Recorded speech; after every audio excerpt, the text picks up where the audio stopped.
नमस्कार, DTW24 news में आप सभी का स्वागत है। बिहार विधानसभा चुनाव की घोषणाएं हो चुकी है। मुख्य चुनाव आयुक्त ने आज घोषणा कर दिया है कि 28 अक्टूबर, 3 नवंबर और 7 नवंबर को चुनाव होंगे और 10 नवंबर को फाइनल नतीजा आ जाएगा कि कौन पार्टी जीता है और कौन कौन से विधायक अपने क्षेत्र से जीते हैं।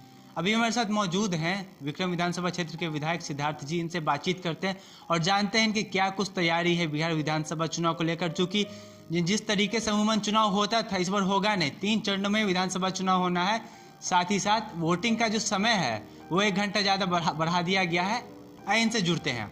सिद्धार्थ जी, सबसे पहले आपका स्वागत है हमारे चैनल पे। धन्यवाद। हमारा पहला सवाल आपसे ये है, अमूमन जो चुनाव होता था इस बार उस तरीके से नहीं हो रहा है, तो क्या लगता है 3 चरणों में चुनाव होगा, उसके हिसाब से आपकी क्या कुछ तैयारियां हैं अपने क्षेत्र में जाने के लिए? तो सेवा किए हैं ना, सेवा किए हैं, जनता के बीच में उपलब्ध रहे हैं, जनता की समस्याओं को समाधान करने का प्रयास किए हैं। अब तो तैयारी जनता का न किया हुआ है कि किसको फिर विधायक बना के जिताना है। तो ये निश्चय और ये निर्णय तो अब जनता का शेष रह गया है। हम लोग कोई बरसाती मेढक तो है नहीं। 5 साल लगातार निरंतर अपने क्षेत्र की सेवा में जुटे रहे हैं, काम करते रहे हैं। आशीर्वाद जनता के चाहिए। जनता मूड बनाए हुए है फिर से हमको विजयी बनाने का। नहीं, जनता का मूड तो है ही। हमने क्षेत्र में भी दौरा किया है, क्षेत्र में भी देखा है, जनता खुश है आप पे कहीं ना कहीं। लेकिन बात यहाँ पे है कि पहले 7 चरण में चुनाव होता था, अच्छे से होता था, लेकिन इस बार 3 चरण में ही हो रहा है। तो 3 चरण में चुनाव होगा तो कुछ आपका रोड मैप होगा ना, किस तरीके से चुनाव लड़ेगा? जनता के बीच में आपने किन मुद्दों को लेकर बातचीत किया है? अभी जो हम लोग को जानकारी है, आज आचार संहिता लागू हुआ है और चुनाव की जो तैयारियां हैं सो शुरू हुई है। 1-2 दिन हम लोग अध्ययन करेंगे किस तरह से पारदर्शिता रखता है चुनाव आयोग, या भाजपा के दबाव में आकर कुव्यवस्था, जैसे कोरोना के काल में कुव्यवस्था है, उसी कुव्यवस्था में चुनाव कराता है। ये तो निष्कर्ष 1-2 दिन बाद निकलेगा। अब चुनाव आयोग स्वतंत्र होकर, निष्पक्ष होकर अपना कार्य करता है या फिर भाजपा के दबाव में एक एजेंसी होकर काम करता है, इस पर निर्धारित है। अच्छा, हमारा आपसे अगला सवाल ये है कि लगातार देखा जा रहा है कि नए कृषि बिल को लेकर विरोध हो रहा है। राज्यसभा में हंगामा हुआ, उपसभापति को लेकर काफी कुछ हंगामा हुआ, वो चाय देने भी गए सांसदों को। सरकार है, लेकिन शुद्ध रूप से पूंजीपति और उद्योगपतियों का सरकार है। किसान और मजदूर के लिए इस सरकार में कुछ नहीं है। 6 साल से लगातार मोदी जी और 15 साल से लगातार नीतीश जी मजदूर और किसान भाइयों को छलते आ रहे हैं। इनका बॉस चले तो सब जड़ जमीन किसान का हड़प के वह उद्योगपति या पूंजीपति को दे दे। नीतीश जी का बस चले तो एको नौजवान बिहार में न रह जाए, सब पंजाबे हरियाणा चला जाए। विशुद्ध रूप से इन लोगों को, जो समृद्ध व्यक्ति हैं, जो उद्योगपति हैं, जो पूंजीपति हैं, उनको राहत पहुंचाने का, इनको बढ़ाने का काम इन दोनों व्यक्तियों ने किया है। समय आ गया है बिहार के किसान और मजदूर भाई जात पात की दीवार को तोड़कर अब की संयुक्त होकर इस सरकार को उखाड़ फेंकने के लिए दृढ़ संकल्पित हो चुके हैं। आगे आने वाला जो समय है, इनको इस सरकार का विदाई तय है। जी, सरकार की विदाई तय है। इस बार जो चुनाव हो रहा है यह ऐतिहासिक है, क्योंकि कोरोना काल के बीच चुनाव हो रहा है, 3 चरण में हो रहा है। और जो इसका जो तो एक रोड मैप बनाया गया चुनाव आयोग की ओर से, क्या लगता है जो रोड मैप बनाया है, जो गाइडलाइन आज जारी किया सुनील अरोड़ा ने? इसको अध्ययन नहीं करते हैं जी, अभी तो घोषणा होते होते में इंटरव्यू हो रहा है। जब इसका पूरा अध्ययन करेंगे तब इस पर विशेष रूप से हम चर्चा करेंगे। इतना जरूर चाहेंगे कि चुनाव आयोग निष्पक्ष रूप से, जो जिसका मौलिक अधिकार है, गरीब का, किसान का, मजदूर का, उस अधिकार को उसको प्राप्ति हो और अपना मत जहां उसको मन हो वहां मत पहुंचे। अच्छा सिद्धार्थ जी, हमारा आपसे और भी कुछ सवालात हैं। अभी हम आपसे सवालात कर रहे हैं। हमारा सवाल आपसे ये है कि जिस तरीके से बेरोजगारी को लेकर लगातार पूरे देश में, खास करके बिहार में, चाहे मुद्दा बिहार SSC का हो, दरोगा बहाली का हो, या फिर TET का हो, STET का हो, तमाम मामले हैं जो कि लंबित हैं, सरकार उस पर ध्यान नहीं दे रही है। मोदी जी, नीतीश जी चर्चा नहीं करते हैं। बिहार के नौजवान को रोजगार कैसे देंगे, बेरोजगारी कैसे हटाएंगे, इसका चर्चा मोदी जी, नीतीश जी नहीं करते हैं। कोई भी मूल मुद्दा, शिक्षा हो, स्वास्थ्य हो, रोजगार हो, भ्रष्टाचार हो, इस पर भाजपा जदयू चर्चा नहीं करती है। ऐसा मुद्दा पर चर्चा करते हैं जिसको आम आदमी से कोई मतलब नहीं है। जनता को बहुत दिग्भ्रमित कर लिए, बहका लिए, इधर से उधर बहला फुसला कर वोट ले लिए। अब कोई मुद्दा इन लोगों के पास नहीं है और इनका सफाया तय है।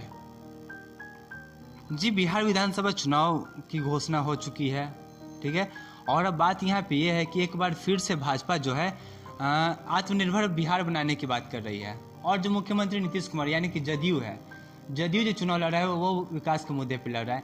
लेकिन एक बात यह है कि एक बार फिर से प्रधानमंत्री के नाम पर भाजपा चुनाव लड़ रही है, तो मुख्यमंत्री विकास के नाम पर। लेकिन जो विकास का जो मैप है वो कहीं ना कहीं जनता की नज़रों में गिरता हुआ दिख रहा है। जनता का कहना है कि नहीं है। तो आपको क्या लगता है इस बार विधानसभा चुनाव में एनडीए किस हद तक वोट ला पाता है अपना? 50 सीट पर एनडीए सिमट जाएगा। 50 सीट 2 करोड़ के रोजगार देने का वादा किए थे प्रधानमंत्री, और जितना के रोजगार था वो छीन लिए। कि 22 को दिखाने से होगा। जाति के आधार पर समाज को काट कर दलित के महादलित बना के, पिछड़ा को अति पिछड़ा बना के, अगरा पिछड़ा बना के हे नीतीश कुमार जी बहला फुसला कर 22 को देखा के 15 साल में 13 साल 13.5 साल भाजपा जदयू का एक साथ सरकार रहा है बिहार में। 15 में 1.5 साल महागठबंधन रहा है। 13 साल 13.5 साल सरकार रहा है भाजपा और नीतीश जी का। 13 गो उद्योग लगाए, 13 गो उद्योग लगा देते कि कम से कम 13,000 के नौकरी मिल जाता। तो शराबबंदी कर दिए। और शराबबंदी में हुआ क्या? शराबबंदी हुआ गरीब के लिए, गरीब का उत्पीड़न हुआ, शोषण हुआ, उसको मारा गया, जेल में डाला गया। अब बड़का बड़का आदमी शहर में 500 का 2500 में बोतल पी के गटागट मार रहा है, एको को नहीं धराया। एको डॉक्टर, इंजीनियर, कलेक्टर, थाना प्रभारी, डीएम, एसपी कोई नहीं धराया, सब पी रहा है। और धरा रहा है कौन? गरीब मजदूर, किसान। 2 पैग मार दिया, थाना आया, लगा कि अरे बाप रे तो मर्डर कर दिया है, पकड़ के ले गया, मारा 20 लाठी, 20,000 दे दिया, छोड़ दिया, नहीं दिया तो जेल में डाल दिया। ये कैसा कानून हुआ? गरीबों के शोषण के लिए इस शराबबंदी का कानून लागू किया गया। और जितना थाना डीएसपी था सब इस शराबबंदी से अरबपति हो गया, करोड़पति हो गया। आपसे हमारा और भी सवाल ये है कि जिस तरीके से बीते 5 सालों में, खास करके 2015 से लेकर अभी तक में क्राइम रेट लगातार बढ़ता जा रहा है, ठीक है, और जो महिला सुरक्षा की बात हो रही है, चुनाव में बेरोजगारी का मुद्दा उठ रहा है, जो कि युवा लगातार सड़कों पर उतर रहे हैं, आवाज़ उठा रहे सरकार के खिलाफ में। महिला सुरक्षा हो गया, रोजगार को लेके हो गया, और भी तमाम तरह के मुद्दे, खासकर किसानों को लेके, जो अभी किसान जो कृषि बिल को लेकर कर रहे हैं। तो आपकी क्या रणनीति होगी जिससे कि आप जनता के बीच में गए होंगे और जनता को आपने त्रस्त है जी। नौजवान बेरोजगार मोटरसाइकिल लेके निकलता है तो 500 का हेलमेट के 5,000 का फाइन होता है। डिसिप्लिन जरूरी है, आप भी जानते हैं, हम भी जानते हैं। स्कूल इसीलिए भेजा जाता है कि एक विद्यार्थी डिसिप्लिन हो। डिसिप्लिन लाना जरूरी है कि शोषण करना जरूरी है। 1,000 के इंश्योरेंस के लिए 10,000 का फाइन, 500 के हेलमेट के लिए 5,000 का फाइन, प्रदूषण के लिए 4,000 का फाइन, 50,000 का मोटरसाइकिल है, 25,000 का फाइन। ये कहाँ का न्याय है? ठीक है, फाइन कीजिए, निश्चित रूप से फाइन कीजिए। चोरी के लिए फांसी नहीं ना लगा दीजिएगा। मोटरसाइकिल में हेलमेट नहीं है, इंश्योरेंस नहीं है, 1,000-2,000 का फाइन देके बिहार एक प्रगतिशील राज्य है। के लिए कितना दूर जा जा के लोग भटक रहा है। यूपी कर रहे हैं, पंजाब में, हरियाणा में, गुजरात में भटक रहा है। और उस राज्य का रोजगार नौजवान को, बेरोजगार नौजवान को 25,000 का फाइन, 50,000 के मोटरसाइकिल या कि 25,000 का फाइन। ये डिसिप्लिन लाना हुआ या शोषण करना हुआ?